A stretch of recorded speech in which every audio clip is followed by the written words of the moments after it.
మసాలాలో సహజమైన రుచి ఎన్ఎస్పీ మసాలాతో 100% natural spices, no chemicals and preservatives, pure flavour, strong aroma with NSP masala. AP ప్రభుత్వం ప్రాంతాల వారీగా అభివృద్ధిని వికేంద్రీకరించే దిశగా కీలకమైన నిర్ణయం తీసుకుంది. విశాఖ ఎకనామిక్ రీజియన్ ని ఏర్పాటు చేస్తూ దీనికి సంబంధించినటువంటి 3 దశల కమిటీలను కూడా నియమిస్తూ జీవోని రిలీజ్ చేసింది. దీంతో పాటు విశాఖ రీజియన్ కి కొన్ని డైరెక్షన్స్ ఇచ్చింది. దేశంలోనే ఫార్మా హబ్ గా విశాఖ ఎకనామిక్ రీజియన్ మారాలంటే ఏం చేయాలి, దీనికి రాష్ట్ర ప్రభుత్వం పెట్టుకున్నటువంటి టార్గెట్స్ ఏంటి ఒకసారి విశ్లేషించే ప్రయత్నం చేద్దాం. ఏపీ ప్రభుత్వం ముఖ్యంగా కేబినెట్ అప్రూవల్ తర్వాత రాష్ట్రాన్ని 3 సమాన విభాగాలుగా విభజిస్తూ 9 జిల్లాల చొప్పున, మొత్తం కొత్త జిల్లాల ప్రకారం చూస్తే కూడా 9 జిల్లాల చొప్పున పూర్తి స్థాయిలో అధికార అభివృద్ధి వికేంద్రీకరణ జరగాలనేటువంటి సంకల్పంతో ఒక ప్రణాళికను తీసుకుని అందులో ఎకనామిక్ రీజియన్ బోర్డుల ఏర్పాటు చాలా కీలకమైంది. మొదటి దఫాగా విశాఖ ఎకనామిక్ రీజియన్ బోర్డుకి సంబంధించి ఒక జీవోని రాష్ట్ర ప్రభుత్వం రిలీజ్ చేసింది. దీనికి సంబంధించినటువంటి కమిటీలని, స్టీరింగ్ కమిటీని, ఎగ్జిక్యూటివ్ కమిటీని,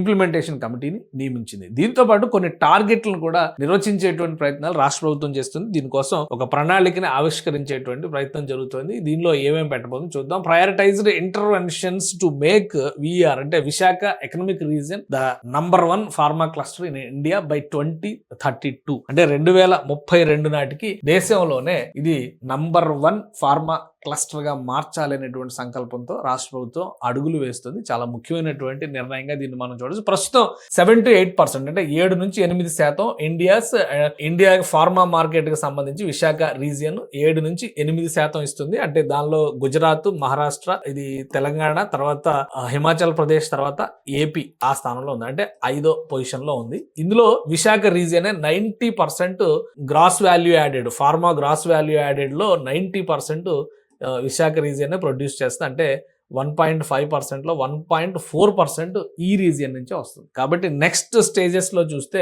ఈ పొజిషన్ లోకి రావాలనేటువంటి ప్లానింగ్ రాష్ట్ర ప్రభుత్వం చేస్తుంది. దానికి సంబంధించి ఒక సమగ్ర విధానాన్ని ఆవిష్కరించింది. ఈ రీజియన్ కూడా 3 భాగాలుగా విభజించుకుంటూ ఒక ప్రణాళికను రెడీ చేసింది. అంటే ఇటు ఎక్స్ట్రీమ్ ఉత్తరాంధ్ర భాగం, అలానే మధ్యాంధ్ర భాగం, ఇటు విశాఖ రీజియన్ లో ఉన్నటువంటి కీలకమైనటువంటి క్లస్టర్స్. ఈ 3 క్లస్టర్స్ ని కూడా ఫార్మా రంగానికి సంబంధించినటువంటి వ్యవస్థలు ఏర్పాటు చేసే దిశగా అడుగులు వేస్తుంది. Development of Boston life sciences cluster, ఒక భారీ క్లస్టర్ ని విశాఖ రీజియన్ లో ముఖ్యంగా శ్రీకాకుళం పరిధిలో ఏర్పాటు చేయాలని చెప్పి రాష్ట్ర ప్రభుత్వం భావిస్తుంది. హైదరాబాద్ లో గతంలో జీనోమ్ వ్యాలీ లాంటిది తీసుకొచ్చిన తర్వాత అక్కడ పరిశోధన రంగాలకి విశేషమైనటువంటి ఊతం లభించింది. కరోనా సమయంలో కూడా భారత్ బయోటెక్ లాంటి సంస్థ జీనోమ్ వ్యాలీ నుంచే కోవాక్సిన్ ని తయారు చేసింది. సో అదే తరహాలో లైఫ్ సైన్సెస్ రీసెర్చ్ పైన ఫోకస్ చేసేందుకు 3000 ఎకరాల లైఫ్ సైన్సెస్ క్లస్టర్ ని శ్రీకాకుళంలో ఏర్పాటు చేసేటువంటి ప్రణాళికని రాష్ట్ర ప్రభుత్వం రెడీ చేస్తుంది. ఈ 3000 ఎకరాల green field integrated life sciences cluster in Srikakulam to include NIPER అంటే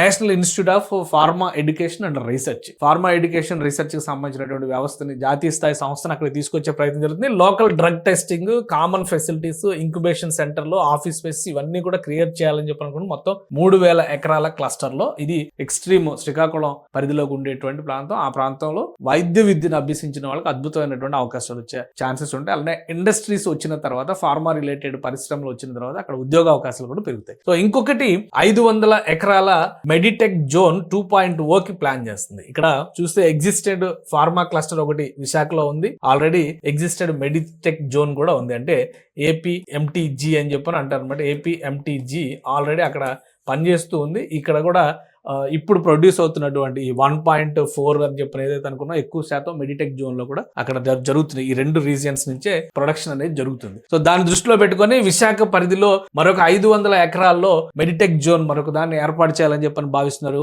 2000 ఎకరాల్లో నక్కపల్లి దగ్గర బల్క్ డ్రగ్ పార్క్ ని గతంలోనే నోటిఫై చేశారు. దాన్ని ఫుల్ లెంత్ యాక్టివేషన్ లోకి తేవాలని చెప్పని ఆలోచిస్తుంది రాష్ట్ర ప్రభుత్వం. సో ముందు 500 ఎకరాల green field zone focused on production of electronic devices such as imaging machinery to reduce import dependency. Already మన మెడిటెక్ జోన్ లో చాలా ఎక్విప్మెంట్స్ తయారవుతున్నాయి. వాటికి భిన్నంగా ఇప్పుడు ఎలక్ట్రానిక్ ఎక్విప్మెంట్స్ ని, ఫార్మా రిలేటెడ్ ఎలక్ట్రానిక్ ఎక్విప్మెంట్స్ అంటే హెల్త్ కేర్ రంగంలో ఉపయోగించేటువంటి ఎలక్ట్రానిక్ డివైసెస్ తయారు చేసేటువంటి పార్క్ గా దీన్ని మెడిటెక్ జోన్ ని తయారు చేయాలని చెప్పని 500 ఎకరాల్లో కేటాయించాలని రాష్ట్ర ప్రభుత్వం భావిస్తుంది. ఇక expedited occupancy of the 2000 acres bulk drug park being developed by Nakkapalli ఏరియాలో ఆల్రెడీ ల్యాండ్ ఎలకేషన్ జరిగింది. గతంలో కూడా కొన్ని ప్రయత్నాలు జరిగినాయి, బట్ ఆశించిన స్థాయిలో గత 5-6 ఏళ్లలో ఊతమిచ్చిన పరిస్థితి లేదు. ఇప్పుడు దాన్ని మరొకసారి ఇనిషియేట్ చేస్తూ పూర్తి స్థాయిలో అక్కడ డ్రగ్ మేకింగ్ అంటే ఫార్మా రిలేటెడ్ మెడిసిన్స్ తయారీ వ్యవస్థల్ని, అక్కడ ఉన్నటువంటి ఆక్యుపెన్సీ ప్రధానంగా ఖాళీగా ఉన్నటువంటి స్థలాలను భర్తీ చేసే విధంగా పరిశ్రమలను ఆహ్వానించేందుకు ఒక ప్రణాళికను రెడీ చేసింది. విశాఖ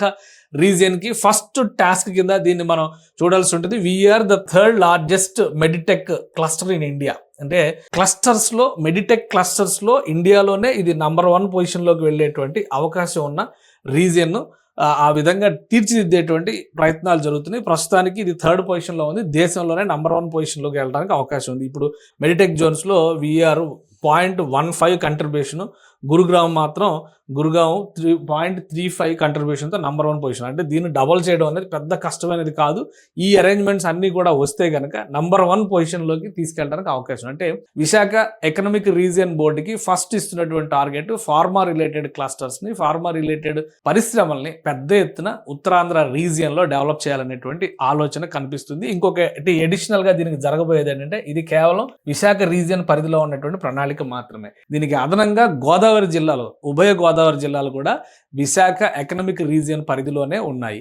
వాటికి సంబంధించి ఒక సపరేట్ ప్లాన్ తయారు చేయాలనేటువంటి ఆలోచనతో రాష్ట్ర ప్రభుత్వం భావిస్తుంది. ఎందుకంటే అక్కడ ఫుడ్ ప్రాసెసింగ్ రిలేటెడ్ పరిశ్రమలు, ఆక్వా రిలేటెడ్ పరిశ్రమలు, ఇంపోర్ట్ అండ్ ఎక్స్పోర్ట్కి సంబంధించినటువంటి పరిశ్రమలకు ఎక్కువ అవకాశాలు ఉన్నాయి. కాబట్టి వాటిపైన ఒక ప్రత్యేక అధ్యయనం చేయబోతున్నారు. కానీ ఫార్మా రిలేటెడ్, మెడికల్ రిలేటెడ్ పరిశ్రమలు ప్రోత్సహించడానికి తీరాంధ్రలో, ఉత్తరాంధ్ర మరింత ముఖ్యమైనటువంటి రీజియన్గా రాష్ట్ర ప్రభుత్వం గుర్తిస్తుంది. అందుకనే విశాఖ ఎకనామిక్ రీజియన్లో దీన్ని ఒక ప్రైమ్ టాస్క్గా రాష్ట్ర ప్రభుత్వం డిజైన్ చేస్తోంది.